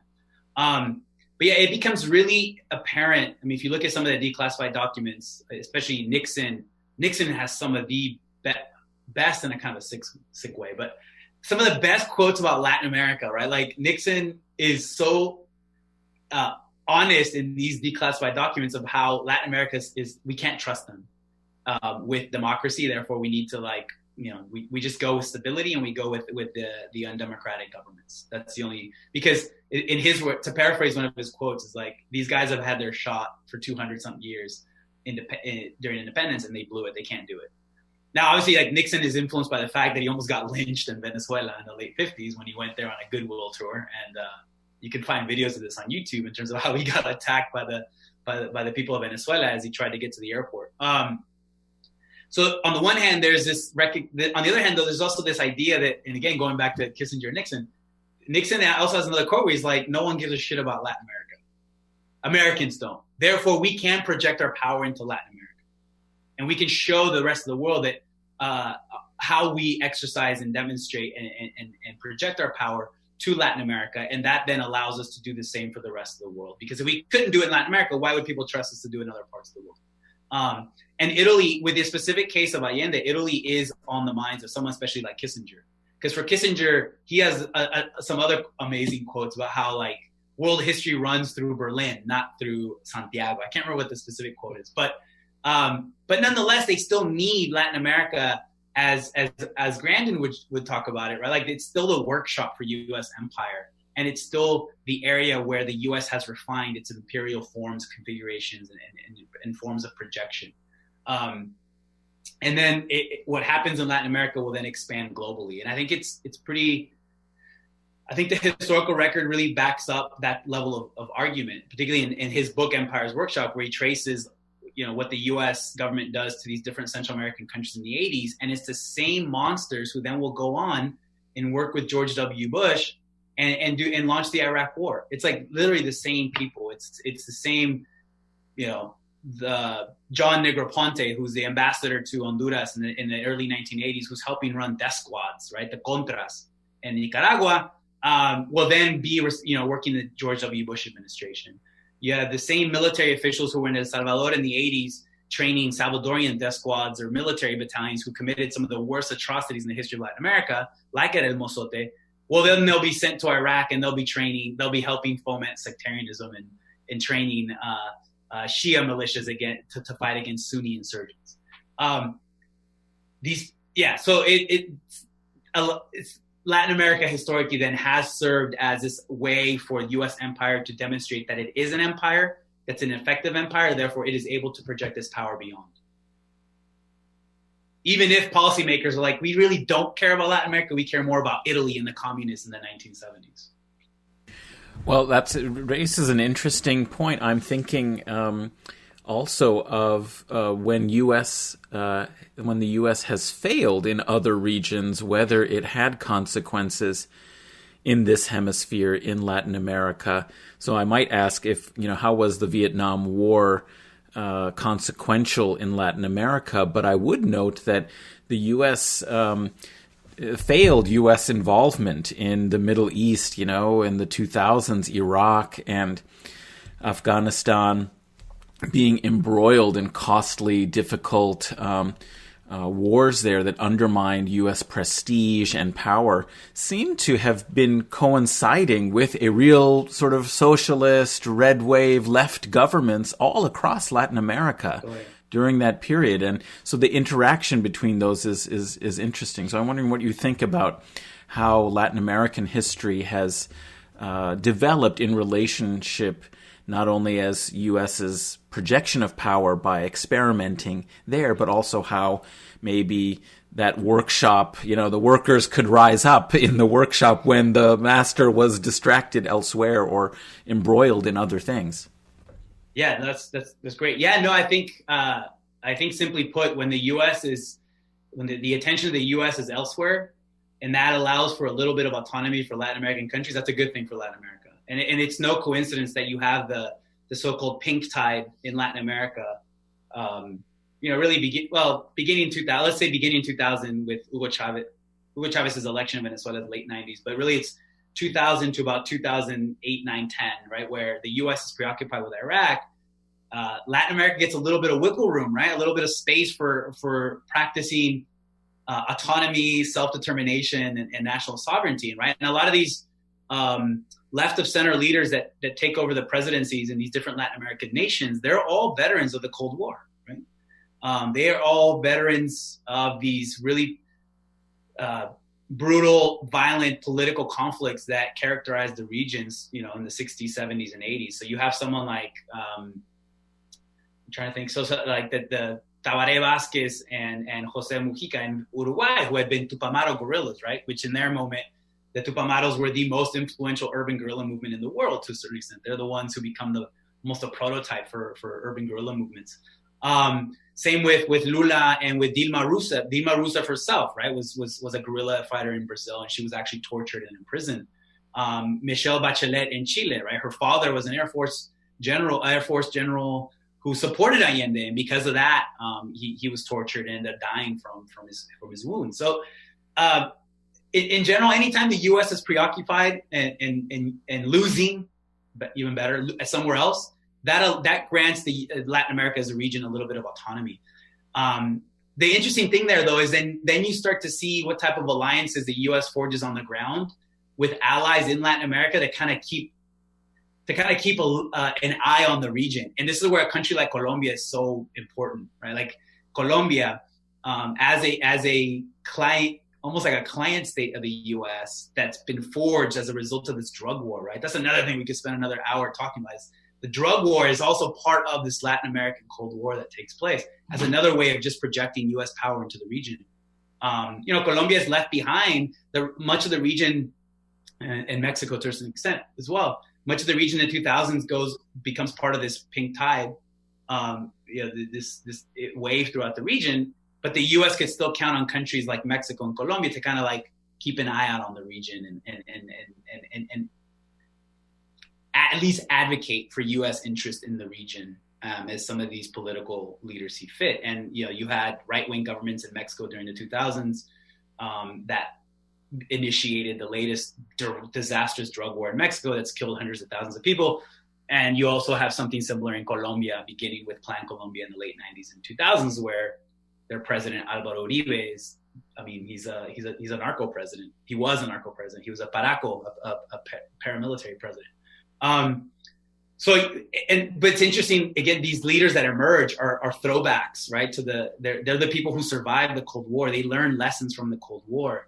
And that combined with the U.S. adventurism in the Middle East gave them space to do so. With regards to Vietnam was really influential for leftist movements in Latin America. But yeah, it was probably the weakest moment of U.S. empire in Latin America, right? 1975, right? We learned through the Church Committee. That's where a lot of the dirty laundry of the CIA was finally aired. And we learned it through the Church Committee, learned about all the assassination attempts against Fidel Castro, all the dirty counterinsurgency operations that the CIA had been waging against Cuba, right? That's something else we haven't talked about as much. But Cuba, revolutionary Cuba, in beginning as early as late 1959, was already suffering the ire of the U.S. government, right? And it would face U.S. state-sponsored terrorism throughout the 60s up until the 1970s with like direct military attacks. So it's not just the Bay of Pigs, but like, secret small groups of CIA operatives or assets, Cuban American exiles who would go onto the island and do things like blow shit up, set fire to sugarcane fields. And it opened this momentary moment with the election of Jimmy Carter when in the late 70s, when he said, human rights will be the centerpiece of our relationship with the world and with Latin America. And it's like, it didn't, it wasn't. That was a failed opportunity. From the perspective of the U.S., that was a failed opportunity. There could have been a momentous shift away from what the U.S., almost similar to what happened during FDR's administration. There could have been like another good neighbor policy. And even though there were some brave individual diplomats, U.S. diplomats on the ground that did good work, particularly in a place like Argentina, trying to save people, by and large, the human rights discourse that Jimmy Carter was implementing was really superficial. At the same time that his advisors were helping to set up the Mujahideen in other certain places of the world. But by and large, it's autonomy for Latin America is always good, so they can actually so the people of Latin America can practice what they want to practice, and usually that only happens when the U.S. is preoccupied elsewhere. Yeah, Alex, it's always an honor and a pleasure to have you on. You covered so much history, and I think I speak for all of us when I say we're incredibly grateful to have you on and to learn from you. I guess a way to wrap this up is, standing on the precipice of history as we are right now in 2021, looking at Brazil, looking at Bolivia, looking at Venezuela, how do the legacies of this period of time, the Cold War, and even in the extended sense, continue to live on in Latin America to this very day? Thank you, Breht. Thank you for your comments, man. It's always great to chat with you, and this has been great chatting with all of you. I think one of the ways we can think about the legacies to bring it a lot closer to home, and this is something you and I have talked about, Henry, about how U.S. Electoral politics are so shaped by the legacies of the Cold War in Latin America, particularly in a place like South Florida, right? So it's really interesting to me how like a place like South Florida, like Miami, has become this like the capital of right-wing Latin American exiles living in the U.S. proper, and then actually like affecting some pretty important political power and influence in the United States. It's like, talk about the empire coming home to roost type of thing, right? Like this is one direct way. And you look at the most important voting demographics in South Florida, and they're all linked to Cold War histories that we've talked about today. Another legacy is, there's been historians who make the argument that what really set the ground for the emergence of neoliberal capitalism in Latin America was the type of violence that we witnessed during the 1970s and 80s in Latin America, right? So brutally disrupting and destroying communal links, identities, throughout different countries in Latin America to then allow for the onset of something that we generally refer to as neoliberal capitalism, right? So that's an ongoing legacy of it. Chile obviously gets pointed to as a ground zero for this, right? That you needed military terror and tanks to force the Chilean people, to coerce the Chilean people into accepting something now that we refer to as neoliberal capitalism, right? This economic and political project that is based on the reconcentration of both wealth and political power into a tiny elite. So there's a link between the terror that we see in the Cold War and the ability of something called neoliberal capitalism to take root in the region. It differs by country, obviously, right? Like not all countries needed a Pinochet, right? Even some countries like the brutal, bloodthirsty military in Argentina, they tried to do something similar and they had to pull back, right? Because it was so unpopular. And the Brazilian military also had to pull back to what in terms of what Pinochet was doing. A lot of these Latin American countries had to go through a debt crisis in the 80s to allow for the final disarticulation of any last vestiges of that social democratic moment of the World War II era, to allow for privatization of resources, deregulation of the economy, and drastic cuts in social spending. So that's the onset of neoliberalism is a legacy of the Cold War. And I think in certain countries in Latin America, their political identities and conflicts are still cast within Cold War terms. And Colombia is one that really comes to mind. I mean, they're still the parameters of the political discourse and how political enemies see one another is still within this Cold War discourse of like you still hear the charge of Castroists being launched around by right-wing Colombian politicians against like mildly reformist, centrist or left of center Colombian politician rivals. So in some countries, and this is especially true in Central America, the parameters of political discourse and identities and conflicts are still to a certain extent being waged within Cold War parameters. And in a place like Central America, right, like the refugee crisis that we see here that stretches back to 2014 with people from Honduras, Guatemala, El Salvador coming to the U.S. in the thousands, tens of thousands. They're coming here because the United States government destroyed their fucking countries in the 1980s, right? Like they supported death squad regimes in the 80s. They forced through neoliberal free trade agreements in the 90s. There's ecological and environmental catastrophe in those countries.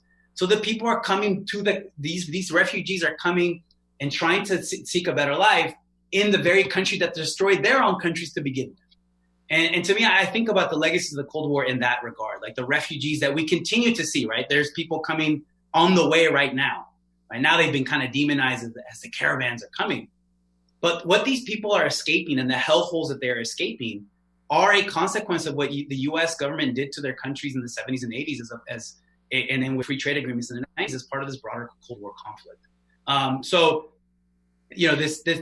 The legacies continue in a really poignant, painful, and consequential way, not just for the people of Latin America, but in many ways, empire coming home to roost type of thing for the United States as well. And just really quickly, Henry, before you finish it off, I just wanted to make this final connection to the rise of Donald Trump, because the whole 2016 election into 2018 with the first, caravan scare, I mean, Trump really rose to power on this anti-immigration rhetoric. And it stems directly from that 2014 sort of tide, which stems back to the Cold War era. So even here in the U.S., the imperialism coming home to roost, right, in the form of fascism here at home, we see that firsthand with a figure like Donald Trump here in the U.S. So even Americans are not spared from the backlash that eventually will come back in various multitudinous ways. I just wanted to make that point. Yeah, and I think you and I, Brett, have talked about. I think we talked about it when we talked about Chile, maybe, or some other episode where.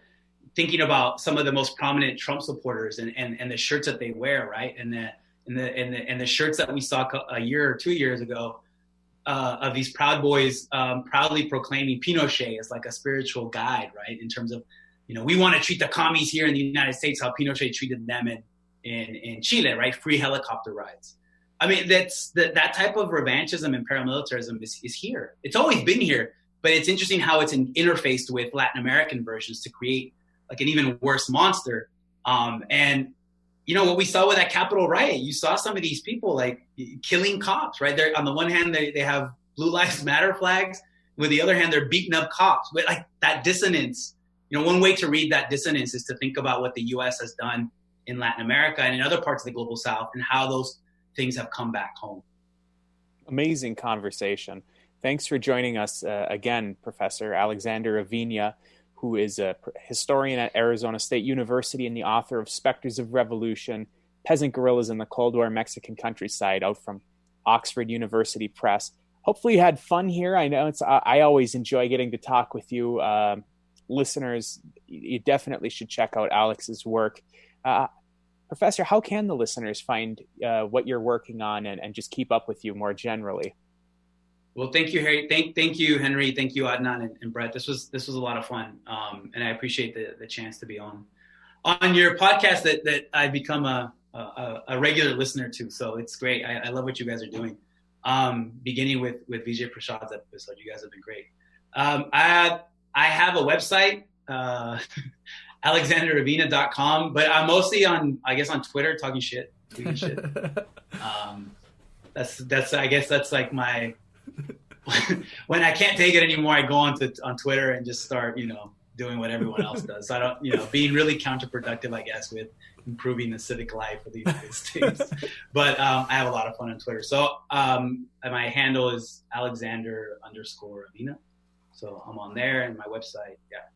Yeah, and you've had several episodes on Rev Left Radio with Breht that Yes. Listeners, I highly recommend listening to all of them. They're all excellent. And I've brought you on several times onto the David Feldman Show for random conversations. And as long as you feel like coming back, I'm going to keep bringing you back onto that show. Great. Sounds good to me. So listeners, if you're ever looking for more content from Professor Aviña, you can find him either via those episodes on Rev Left Radio or whenever I bring him onto the David Feldman Show, which is not too infrequently. Adnan, you wanted to say something? Oh, I just wanted to say whenever you can't take it anymore, hopefully you can hop on to Guerrilla History again. You're always welcome. Yeah. It was a fantastic conversation. Thank you so much. Excellent. Thank you guys all. This was fun. Thank you so much. Listeners, will be right back with more Guerrilla History. Thank you again, Professor. Thank you.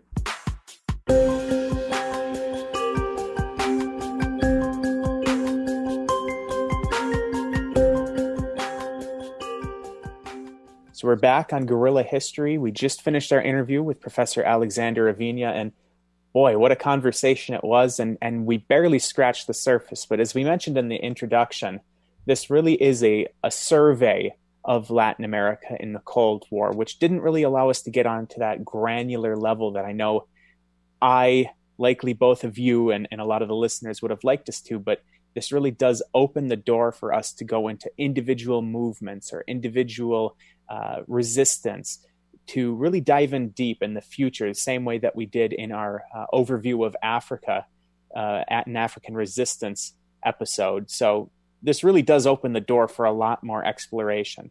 Now, before I kick it over to you two to reflect on this conversation that we just had, I want to open with a quote from Perry Anderson that I think summarizes pretty well a lot of what was said during the conversation. So this is in his book, American Foreign Policy and Its Thinkers. He says, if elections, there being the third world, if elections were not proof against attempts on private property, they were dispensable. The free world was compatible with dictatorship. The freedom that defined it was not the liberty of citizens, but of capital. The one common denominator of its rich and poor, independent and colonial, temperate and tropical regions alike. What was incompatible with it was not absence of parliaments or rights of assembly, but abrogation of private ownership of the means of production.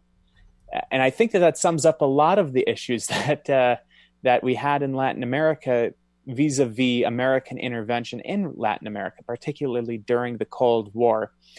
But there's so much going on here, and there's such a deep history. And as I said, we only scratched the surface, but I'm really looking forward to future conversations with Alex and with other Latin American historians to really dive in deep on these individual interventions, resistance movements, individuals even in Latin America, to get a more deep look at the history of the region as a whole by using that granular level of analysis.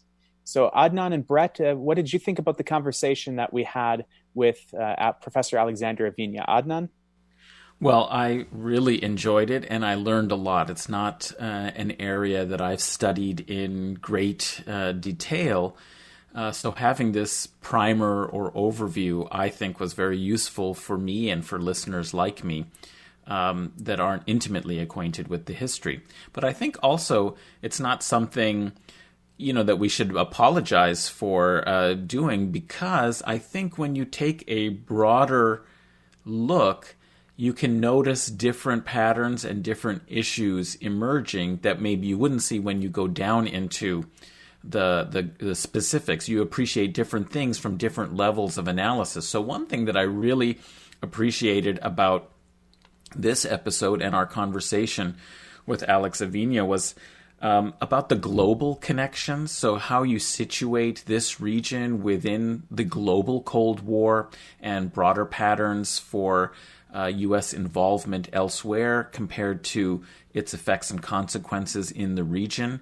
Also, interconnections between different kinds of colonialism, from nation-state imperialism, like you would see from the British, and the French in the Middle East, as we discussed with Elizabeth Thompson, compared with settler colonial projects and how they interact with one another and can be an international set of alliances and affiliations and approaches towards the people that borrow the same kind of right-wing, fascistic, undemocratic kind of attitude towards their own people that settler colonialism establishes at different historical eras around the world, that there's an intimate interconnection between those projects. And so I think that was, very useful to have this overall framework, also to refer to when we do go into more specific contexts, different movements, and as you said, individual thinkers. But that is where I would like to see us go, because we did emphasize a lot the U.S. position as the Cold War, hegemon in the region, conscious of its competitions with other, with the Soviet Union around the world, and using that discourse to enforce its interests in Latin America. But what I hope to see and to learn much more about from him and other Latin American historians in future episodes is more of the perspective from below of people engaged in these movements and their social experiences and social struggles. We'll obviously always keep in mind that the broader framework that's often suppressing these are the indigenous elites, the settler colonial elites, I should really say. But their connection and dependence upon the U.S. is always there in the background, and sometimes it comes to the fore. But I'd like to shift and appreciate the perspective of the people's struggle from their own perspective. That'll be very fascinating as we go forward. Yeah, and for my part, the thing I wanted to pull out of this conversation is how anti-communism is not only a legacy we still live with, but a pillar of fascism the world over. Alex talked about how at certain parts of counter-revolutions throughout Latin America, it didn't really matter if you were technically a communist. It mattered that you were seen or could be put into that category given the subversive nature of your identity, your position on the labor hierarchy, or even if you just wanted regular liberal reforms that benefited regular people. All of it was called communist.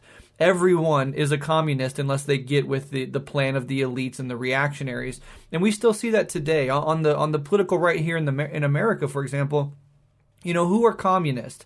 Now, if you talk to one of these Trump supporters or, these Proud Boys, could they give you a detailed analysis of Marxist understanding of capitalism or what socialism and No. Everything that they don't like is communism. They call Nancy Pelosi a communist. They call Chuck Schumer a communist. Obama was a communist. Biden and Harris are communists. And that is a sneak peek into the mind of a fascist.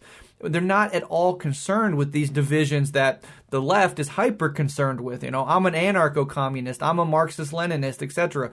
I'm not to say those distinctions aren't important, but our ultimate enemies, the people that would rather have us dead than have any shred of power, they don't make those distinctions. And I think that is something that is interesting and worth noting. For example, we're recording this about 2 weeks after the fascist riot on Capitol Hill, and one of the signs, the biggest signs, as they were flooding into the Capitol, was a sign that said the real invisible enemy is communism. The reports and the interviews with people who either partook in the chaos or were just sympathetic to it. I was listening to like a New York Times podcast where they're interviewing people who actually didn't even go to DC, but were just sympathetic with it, right? Try to get that perspective. And these are like 45-year-old women that are like, I just don't want communism to come to America. And if Biden gets in, he's going to bring the Chinese Communist Army over and they're going to implement communism. So this hyper fever dream paranoia and this ambient anti-communism is a pillar of fascism. And I would say all of that to warn against a sort of ambient or knee-jerk anti-communism that even exists on the left. As if, there's elements of the left, the liberal left, even the radical left, who partake in this anti-communism. And regardless of what your thoughts are on the historical manifestations of communist movements, we should be very careful to see how that plays into broader fascist narratives that then get turned around and used against you. Oh, you're a liberal and you don't like communists and you want to make a big show of how you're anti-communist. Well, the people that want to hurt the communists think you're one too. And so understanding the ideological role that anti-communism plays in the growth and maintenance of fascism, I think, is an incredibly important lesson we can pull from this episode and many others. And then the last thing I would say is, I touched a little bit on the human cost, and there could be an entire episode dedicated to the human suffering caused by this period of time in just this one part of the world. But there's been no justice since then, right? The people that were slaughtered in Guatemala, there is no systematic justice for them. The people that were killed in different parts, Chile or Colombia or El Salvador, Honduras, there's no justice for any of those people to this day. And that is, if nothing, a heartbreaking reality that we face and a motivation to keep the fight to liberate all people, and keep in mind that the justice that we seek is not only future-oriented, but it has to look back into the past and take account for these past actions and these past structures that continue to haunt the present and will continue to haunt the future unless they are systematically addressed and justice is, on some level, even though full justice is impossible, on some level is advanced. And that is the cause that I think we are all fighting for, and that most people listening to a show like Guerrilla History should be fighting for. Yeah, excellent. I think that's a great way to wrap up this episode. I just want to point out that I did like you drawing out the fact that we still do have a Red Scare driving our internal politics even today. That's something that a lot of Americans may think died out when McCarthyism died out, but no, the Red Scare is still well and truly alive, even in the left. And I do like that you brought that up and tied that into American intervention in Latin America. In any case, thanks for joining me for this episode, Adnan and Breht. As always, I really do love doing these episodes with you, and especially when we have a guest like Professor Aviña, who I think that I speak for all of us when I say we really do admire the work that he does and his eloquence in articulating really what was going on in Latin America in a specific time frame, which is such a broad topic, but he's able to kind of string all of these disparate points together into a cohesive narrative, and really, really impressive. And I do love Professor Aviña. But Adnan, how can our listeners find you and the work that you're doing outside of this show? Well, they can follow me on Twitter, Adnan A. Husain, all lowercase, all together, one S-A-I-N. And, of course, I hope people will listen to my other podcast that I co-host, The Majlis, M-A-J-L-I-S, and we have a new episode out this last month, and we do one about every 2 weeks. We have an episode, so follow the Majlis as well. Thanks so much. Excellent. And Breht, how can our listeners find you and your work? You can go to revolutionaryleftradio.com. It has this show, Rev Left, and Red Menace, our Patreons, Twitter accounts, etc. If you are interested in learning more about or just listening to more stuff from Alex, we've had several episodes with him. I can't remember them probably all off the top of my head, but Chile was one of them. The Mexican Revolution, we did an episode with Alex on. The Haitian Revolution, etc. Definitely check that out. And then I'm sure Henry will also plug this, but I just want to reiterate the importance of supporting left-wing media like Guerrilla History. You know, the far right, they have astroturfed millionaires and billionaires that fund their media corporations and even low-level podcasts and whatnot. The center has plenty of corporate and advertising funding. Advertisers aren't so keen to promote and fund left-wing shows. And so that means that uniquely on the far left, we are sort of tasked with funding our own stuff. And that means listeners who get a lot out of shows like this can support it, and really makes that difference, because we don't get the advertisers, we don't get the corporate revenue, we don't get any of that. It all has to be, by the nature of what we stand for, listener funded. And so anybody that does support us or might think about supporting us in the future, we humbly, appreciate that, and would urge anybody with a few extra dollars. I know it's a very rough time economically for a lot of people, so no worries if you can't. But if you can, it really does make a lot of difference. And if it's not this show, if it's not any of our shows, if it's some show, I think that is the ultimate point that I want to push. Like, you got to support it from the ground up, because that's the only way we're going to have these media structures at all. So that'd be my 2 cents on that. Yeah, that's an excellent point, and I agree entirely. Listeners, for me, you can find me on Twitter at Huck1995. I also have a Patreon where I break down science and public health, especially these days regarding COVID. You can find that at patreon.com/Huck1995. As for this show, Guerrilla History, you can find us on Twitter at Guerrilla_pod. That's GUERRILLA_pod. And as Breht said, we really do, this show is really possible because of the contributions that you make. We have no other financial backing other than the backing given by our listeners. So if you've been listening to the show and enjoying it and do find yourself with a couple of extra dollars, you can help us make this show a sustainable show by going to patreon.com/Guerrilla History. Again, that's GUERRILLA History. And pledging as little as $1 a month to us, but we have bonus materials where we do readings or analysis of things. You get that at any contribution level, and we have bonus episodes that come out every month. We actually do 2 bonus episodes. We call them our intelligence briefings. One is available for early access on Patreon, and the other one is a Patreon exclusive, and those are available to anyone who signs up at the $5 and above tier per month on our Patreon. So for as little as $5 extra, you're getting quite a bit of bonus content from this show, and you're helping make this show sustainable. So on that note, thanks again, guys. We'll be back with another episode of Guerrilla History very soon. Solidarity, listeners, and we hope to see you again.